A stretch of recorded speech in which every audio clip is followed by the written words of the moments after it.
During dinner, my daughter-in-law shouted, "Either hand over your room to my parents or start packing." I didn't argue. You know, there are moments in life that just shatter everything you thought you knew. For me, it happened the night my daughter-in-law, Gertrude, looked me dead in the eye and sneered, "Either give your room to my parents or pack your things and leave." My own son sat there silent. I didn't beg. I didn't argue. I just left. But what they didn't know, that was just the beginning. A week later, I was waving from the window of my brand new office, right across the street from their house. Yeah, you heard that right. And let me tell you, the look on Gertrude's face when she finally saw me there? Pure, unadulterated shock. But we're getting ahead of ourselves. Let me take you back to that fateful February evening. The moment I stepped through the front door on Oak Street, I felt it. A silence in the dining room that was heavy, deliberate. It wasn't the kind of quiet from having nothing to say. It was the kind where people chose not to speak. Gertrude had her back to me, moving between the kitchen and the table with this exaggerated focus, arranging 6 place settings. 6. I counted them twice. "Evening, Gertrude," I said, but she just tightened her shoulders, didn't even turn. I hung my coat, walked into the dining room. Dwayne, my son, was already at the table, staring at his empty plate like it held all the answers to the universe. He looked up, gave me half a smile, then dropped his gaze. "Dwayne," I said, pulling out the chair across from him. "Hey, Dad."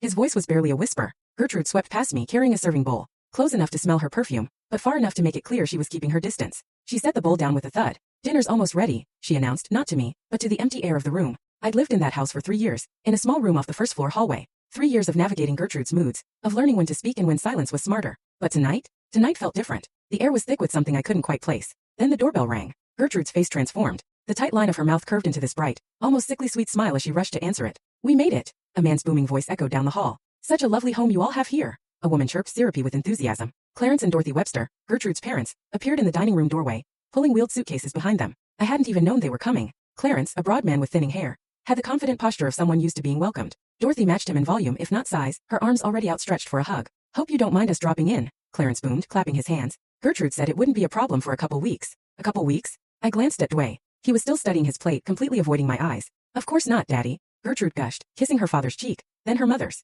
"We're so happy to have you." Dorothy settled into a chair. The Hendersons' guest room was just impossible. That mattress, Clarence, remember? Terrible. Clarence agreed, taking the head of the table, the seat Dwayne usually occupied. Dwayne didn't protest. We told them we'd find other arrangements. Other arrangements. I watched Gertrude serve her parents first, then Dwayne, then herself. My plate remained empty. "Irving, pass the potatoes," she said without even looking at me. The bowl was right there within her reach. I hadn't taken any yet.